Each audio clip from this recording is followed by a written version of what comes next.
ಕಟಕ ರಾಶಿಯವರಿಗೆ ಕಟಕ ಹೇಗಿದೆ ಈ ರಾಶಿ. ವರ್ಷ? ಕಟಕ ರಾಶಿಯವರಿಗೆ ಈ ವರ್ಷ ಪೂರ್ತಿ ಶುಭ ಯೋಗಗಳು ಕಂಡು ಬರ್ತಾ ಇದೆ.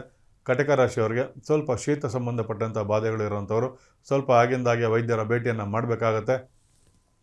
ಹಾಗೆ ಕಟಕ ರಾಶಿಯಲ್ಲಿ ಹುಟ್ಟಿರುವಂಥ ವೈದ್ಯಕೀಯ ರಂಗದಲ್ಲಿ ಇರುವಂಥವ್ರಿಗೆ ಅಂದರೆ ಡಾಕ್ಟರ್ಸು, ಈ ಥರ ಆಯುರ್ವೇದ ಡಾಕ್ಟರ್ಸ್ ಇರ್ಬೋದು, ಇಂತಹ ಒಂದು ವೈದ್ಯಕೀಯ ರಂಗದಲ್ಲಿರೋರಿಗೆ ಸಾಕಷ್ಟು ಶುಭ ಫಲಗಳು ಕಂಡು ಬರ್ತಾ ಇದೆ.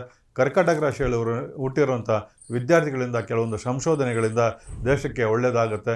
ಹಾಗೆ ಕಟಕ ರಾಶಿಯಲ್ಲಿ ಹುಟ್ಟಿರುವಂಥ ಇಂಜಿನಿಯರ್ಸು, ಅಂದರೆ ಇಂಜಿನಿಯರ್ ಅಂತ ಹೇಳಿದ್ರೆ ನಾವು ಒಂದು IT BT ರಂಗದಲ್ಲಿರುವಂಥವ್ರಿಗೆ ಸಾಕಷ್ಟು ಶುಭ ಫಲಗಳು ಕಂಡು ಬರ್ತಾ ಇದೆ. ಹೊರದೇಶಕ್ಕೆ ದೂರ ಪ್ರಯಾಣ ಮಾಡುವಂತಹ ಒಂದು ವಿದ್ಯಾರ್ಥಿಗಳಿರ್ಬೋದು ಅಥವಾ ಕೆಲಸದ ನಿರೀಕ್ಷೆಯಲ್ಲಿರುವಂಥವರು ಖಂಡಿತವಾಗಿ ಈ ವರ್ಷ ಪೂರ್ತಿ ನೀವು ಪ್ರಯತ್ನ ಪಟ್ಟರೆ ಖಂಡಿತವಾಗಿ ನೀವು ವಿದೇಶಕ್ಕೂ ಪ್ರಯಾಣ ಮಾಡುವಂಥ ಒಂದು ಯೋಗ ಕರ್ಕಾಟಕ ರಾಶಿಯವರು ಕಂಡು ಬರ್ತಾ ಇದೆ.